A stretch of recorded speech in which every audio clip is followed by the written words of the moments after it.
Hello YouTube fam, welcome back to my channel. If you're new here, my name's Tina and I make videos on lifestyle, home, and DIY projects every single week. If you're watching this video as it goes live, I just want to say happy Mother's Day to all the moms out there. And for today's video, we're doing some boho inspired DIY decor from the dollar store. I love making these videos because I can show you guys how to make affordable decor, especially for the spring and summertime. These projects are all super simple and I think that they came out so cute, so I hope that you guys like them. And before we jump in, don't forget to like and subscribe to this channel. We are getting super close to 100,000 subscribers. We might actually hit it as this video goes live, so I'm just so grateful for your support. And of course, I want to celebrate and give back to you guys, so make sure that you tune into Thursday's video because I have something special planned. And without further ado, let's jump into the first project.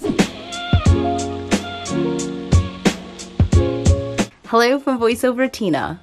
Starting off our first DIY, I'm using a planter pot from the dollar store, and I'm actually just going to remove the tray on the bottom and just work with the pot for now. We're also going to use these half dot stickers from Dollar Tree, and these actually come on a strip, and I don't want the strip part to show in the pot, so the first thing I'm doing is just going to remove all the dots from the sticky part. Now, using some super glue also from Dollar Tree, I'm going to glue these on in a polka dot pattern to start. So to do this, I'm creating vertical rows of 3 and then a vertical row of 2, and I'm going to alternate this pattern all the way around the pot. And these totally don't need to be perfectly spaced, you can totally just eyeball it like I am here. And at first I tried using tweezers to place them, but honestly it was trickier to do that, so I found that pressing it with my fingers did just the trick. Just be careful and don't get glue onto your hands. This process can get pretty repetitive, so feel free to put on your favorite show. While I was working on this project, I was actually watching New Girl, and I started the show again, and it honestly has to be one of my favorite shows ever. They are having a 10-year reunion this year, which is so crazy to me because I started watching the show in college, and I love it just as much now as I did when I first started the show 10 years ago. And I also want to thank you guys for sending me your TV recommendations in my last DIY video. I love hearing what you guys are into, and I'm totally going to check out some of those recommendations. Okay, now that our pot is covered, I'm actually going to go ahead and fill in some of those gaps, and we're going to create a diamond design. So I'm adding in 2 more dots in between 2 of the dots diagonal to each other, and this is going to serve as a great guide to create straight lines for our diamond shape. I'm repeating this around the whole pot, and there are 3 diamonds in total.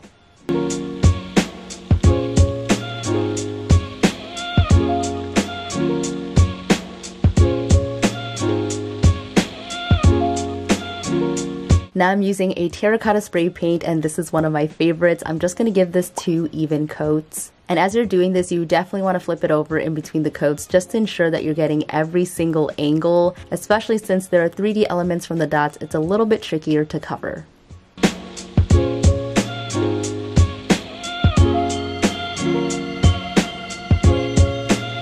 And also with the tray from earlier, I'm going to give this a couple of coats of white spray paint. Alright, so now that our pot is dry, I'm just going to use a white acrylic paint, and I'm painting our dots white. Doing this is really going to emphasize the design that we created earlier, and I did about 2 coats of this to get complete coverage.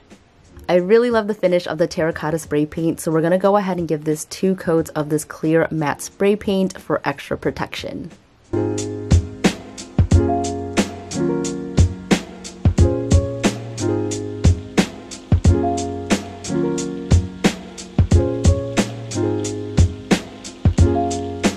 And the last thing we need to do is just pop on that bottom tray, and our new planter is ready to go. Spring and summer are the perfect time to add to your planter collection. I absolutely love how we transformed this plain pot into an elevated design pot, and the bold contrast between the white and the terracotta color really stand out, and with this technique you can create any design that you would like, and it only costs us a couple of bucks to do. For our next DIY, I'm using one of these wire wreaths from Dollar Tree, and the first thing I'm doing is just cutting it so that we only have 1/3 section of it. And originally, I wanted to use one of the larger wreaths at Dollar Tree for this wall hanging, but they didn't have them in stock. I still wanted to show you guys this project in a smaller scale, but I think both versions would look great. And also, please be cautious and wear goggles, especially when you're cutting wires. All the small pieces of metal are gonna fly everywhere, so I made sure that my eyes were protected at this step. Then I went ahead and took some sandpaper to smooth out the edges as best as I could. So this part is optional, but I wanted it to arch more, so I bent it inwards. But I will warn you guys not to bend it too much, otherwise it might snap. So now I'm taking it outside and I'm going to use this gorgeous spray paint in metallic champagne bronze, and I'm going to give this 2 coats. And I will make the disclaimer that I use spray paint for all 3 of these projects, but that's because I got in new colors and I really wanted to try them out, and I think this one is actually the perfect brass color. After that's all dried, I took some chunky knit yarn and I'm going to cut off 3 pieces of it. Then I'm going to split each one in half so that we have 2 strands on each piece. And from there, I'm creating a cow hitch knot along the bottom of this arch, so I'm going to go ahead and feed it through the front and then pull the ends through the loop to create our knot.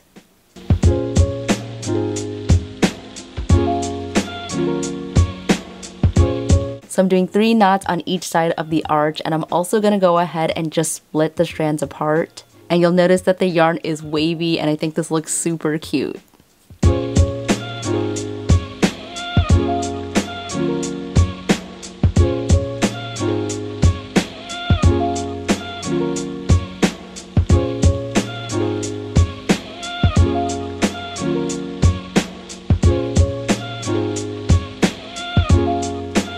After they're all on there, they're going to look a bit like a rainbow, and I'm going to go ahead and just cut off the ends so that they are more even, but I didn't want them to be perfectly straight across for a bit of an organic look. And lastly, I created a loop on the top with some twine, and our wall hanging is done. This wall hanging is so boho and modern at the same time. I think the softness of the yarn looks so beautiful against that brassy metal finish. This piece would look so amazing in a gallery wall or super cute in a kid's bedroom. And best of all, it only took us a couple of steps to create such a beautiful DIY piece. For this last project, I'm using this little round vase from Dollar Tree, and they usually come in a clear glass, but I actually spray painted it previously for another DIY.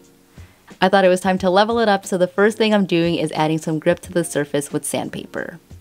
Then I'm taking these marbles, also from Dollar Tree, and I'm going to sort through them so that all the marbles are about the same shape and are round. These all vary in shape and size, but I noticed some of them were a bit larger and oval in shape, so the more uniform they are, the better, but most of these are probably not going to be perfectly round. For this design, I'm creating a vertical line pattern with the marbles, so I'm going to go ahead and just glue them in a straight up and down line with some Gorilla Hot Glue. About 5 marbles fit on each one of these rows, and I'm going to make sure that I hold it down and press it in place before moving on to the next one. For the next row, I'm going to leave a bit of space in between each one, and I'm really just eyeballing it and using my finger as a spacer, and I'm going to repeat this process around the entire vase. Bubble planters and vases are super trendy right now, so this is a fun and easy way to get the look without breaking the bank. And as you're doing this, try and get rid of those little glue gun webs as best as you can, and if you find that you have a lot of them, you can also use a hairdryer to melt them all away. Alright, so now that all of our little bubbles are on this vase, I'm using Peony Pink by Rust-Oleum for the slightest touch of pink to this vase. This is a gloss finish, which is perfect for this project, and I had to give it multiple coats to ensure that it was even all the way through. And for this one, you definitely want to flip it multiple times just so that you can get all the different angles and crevices so that it is evenly covered. And lastly, I'm using a glossy clear top coat to protect our color, and that's all there is to this project. You guys, I'm loving this bubble trend and how this vase turned out. You can totally try this project on any size and shape vase that you want. And you can also customize the colors to your own personal style. I think this adds such a fun, whimsical boho touch to any floral arrangement, or you can also use it as a planter. So those were all the projects from today's video. I hope that you guys liked them all, and if you had a favorite, let me know in the comments down below. I think the planter definitely has to be my favorite. I'm on such a plant kick right now. I can't stop buying them, and I probably won't stop buying them, but I would love to hear your thoughts down below. If you recreate any of the projects from today's video, make sure that you tag me on Instagram, and also give me a follow because I post on there every single day. And of course, I want to share some of your recreations on the screen here, and I think they all look so cute, so please keep them coming. I absolutely love all of your projects, and I'm just so happy that my videos can inspire you guys to create something beautiful. And that is it for today's video. Thank you guys all so much for watching. Stay inspired, and I'll see you in the next one. Bye!